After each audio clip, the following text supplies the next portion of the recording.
Hello, Naked Turners, and thanks for tuning in for episode 2 of High Speed Maple Spinning Top. Hopefully, we'll get over 5 minutes on this spinning top.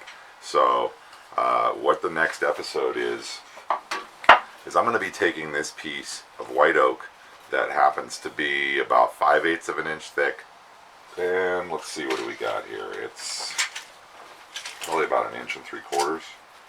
Yeah, 1 5/8 wide. So I'm going to be taking this stick and cutting it here on the bandsaw and then ripping it on the bandsaw to create a rough blank for making the spindle dowel, as well as creating the pull dowel for the string that will actually charge this top. Okay, so the first thing I have to do is create a piece here for the spindle. I'm going to rough size it at about 7 inches. Okay, one of the other nice things about this sliding table is I can line it up here on my keyway and use that to cut something like this. Alright.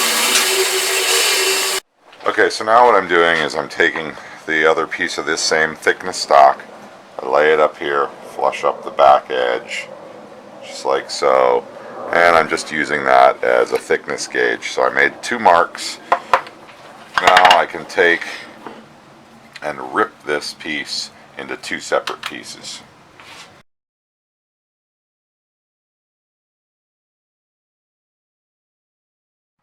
Okay, so for episode 2 I just cut this piece of oak down, and even though it's a small piece, don't forget to use your safety gear. I've marked out the ends here, center points, and now what I'll do, hey, what's up? Alright, so, pardon me, got some little future turners in the background, and bring in my tailstock, placing my one end of this little mini piece here on my steb center, and now bringing my tailstock into that other detent which I made at the center point. Okay, locking everything down and locking off my tailstock's screw here so that my tailstock doesn't travel around. And that's now ready for roughing. Starting out here using my roughing gouge. And the name roughing gouge kind of tells you what this is for, but I find that a roughing gouge can actually give you quite a good finish at times, especially if you have it nice and sharp like I do right now. So it could be just a tiny bit sharper, but in the interest of getting this done quickly, I am pressurized, everything feels good, everything's locked off. Alright, I'm spinning right now at 2100. I'm going to increase that up here to 2500 RPM.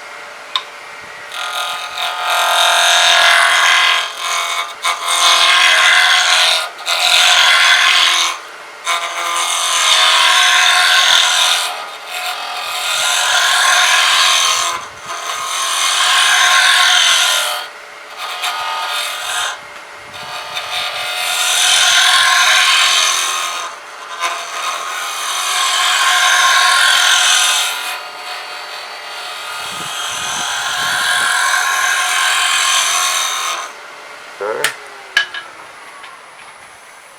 there it is into round real quick. Now what I like to do is I'm going to take my caliper here and I'm going to, this is a veneer caliper here, and what I'm going to do is come in here and let me make sure you can see this. So I'm coming in here and I'm calipering at the widest point of this drill bit, which is right there.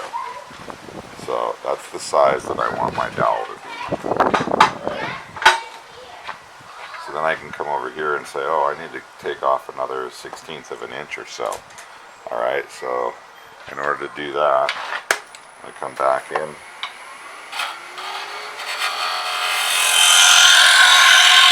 Coming back in with my roughing gouge.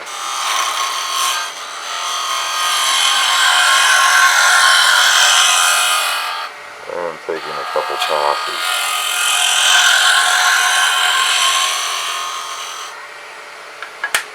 And you just want to sneak up on it because, okay, so I'm about halfway to where I want it to be. And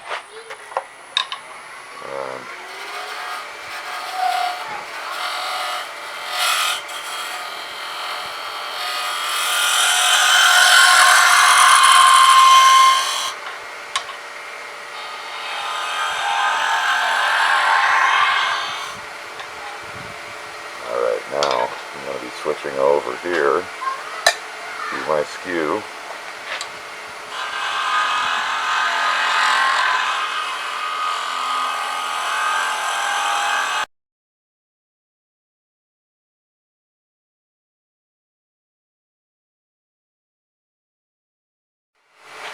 Okay, a little bit of sanding.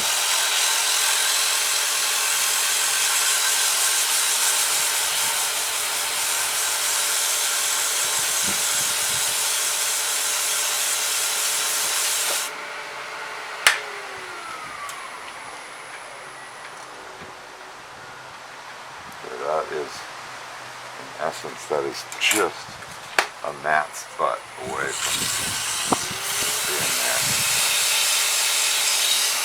Okay.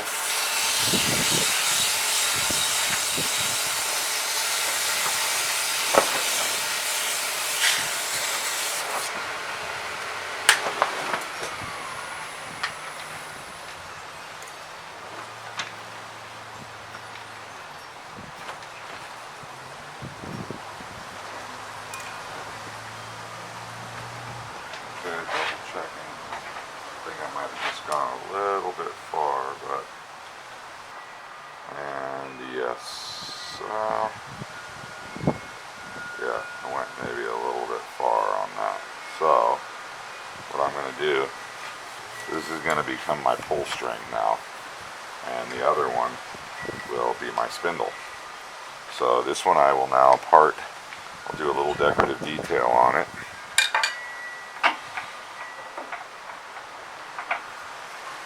And that will become the pull dowel. Alright, and that only needs to be, make a couple marks on here. So I'm going to say that could go from there to there. And then it would have a little bead on each end, like that, and then it would have a little recess there in the middle. Okay, so first thing will be creating the beads on that. And in order to do that, what I'm going to do, come in here, make a little knot. Another knot, another knot, little notches, and one more knot.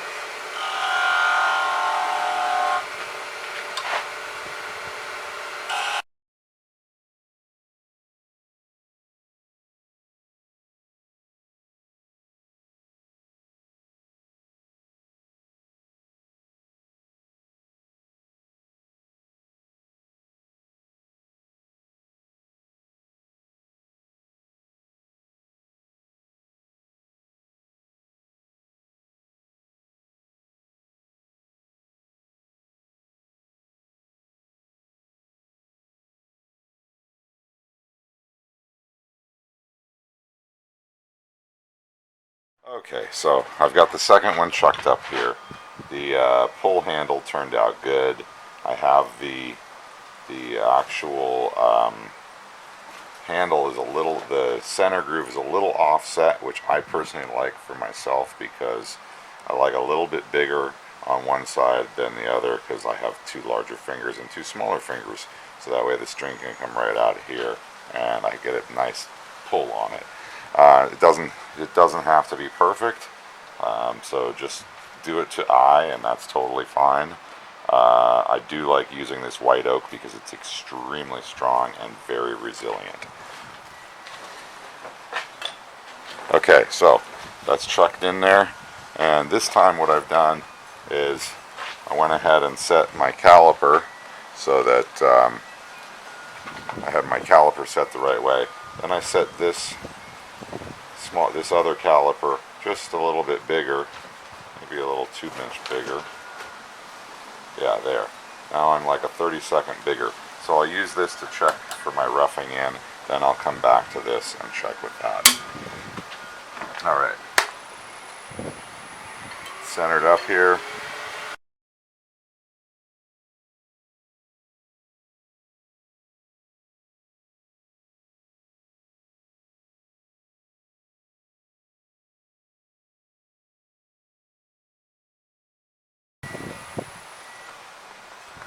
Feels good. And where is this?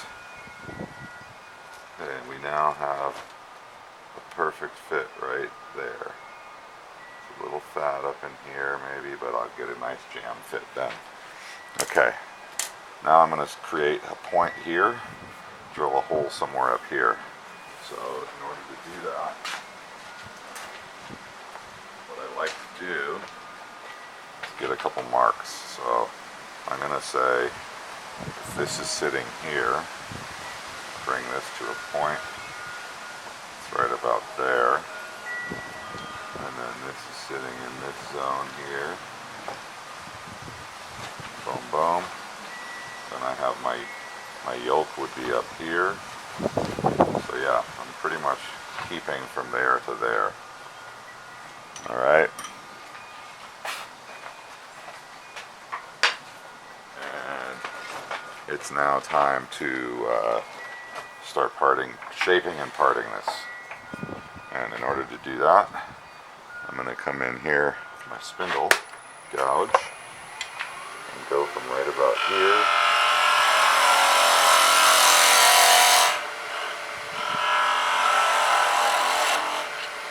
takes me down to a point, somewhere right down in there.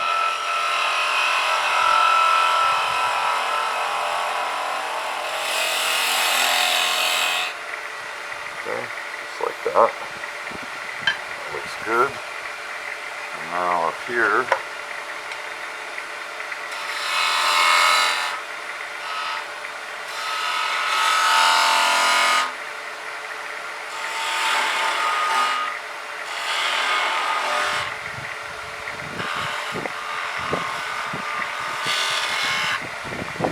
like that. Okay. And it feels like, let me just check this with the caliper. Yeah, I want to go down a little bit back here, so we're going to sand a little bit more right in this zone. We want it to be able to fit through our handle still.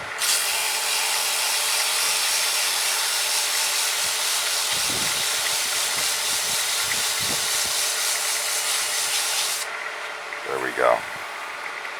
Okay.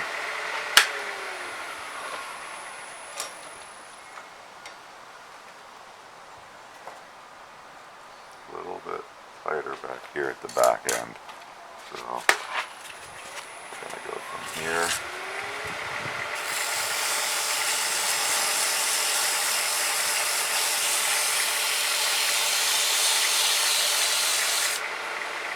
Okay. That should now have it.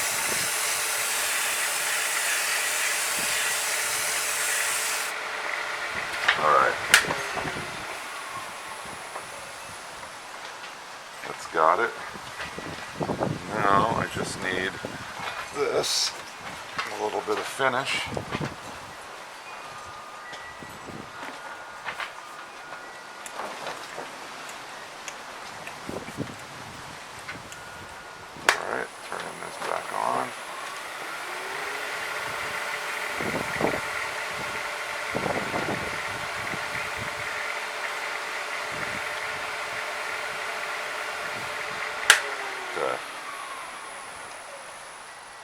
that looks good. Okay, so now what I'm doing is I'm taking and drilling a hole based on where I believe my where the yolk, the center of the yolk, is going to be for this piece. So, trying to center this nicely.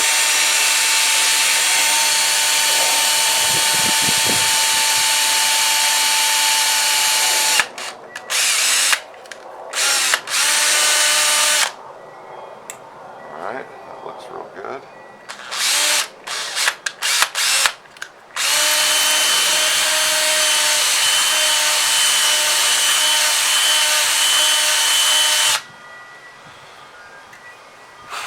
Just opening it ever so slightly.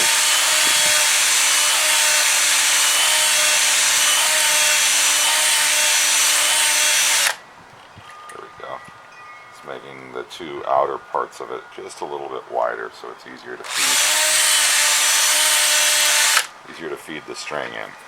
The burr around that hole, taking some 400 grit, and sanding, and that will sand down the sanding sealer, which I just put on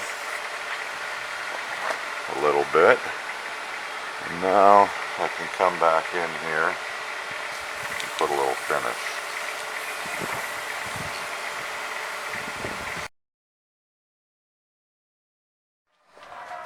Alright, I might as well show the process of parting this off. First thing I'm going to do is I don't want too sharp of a point down here.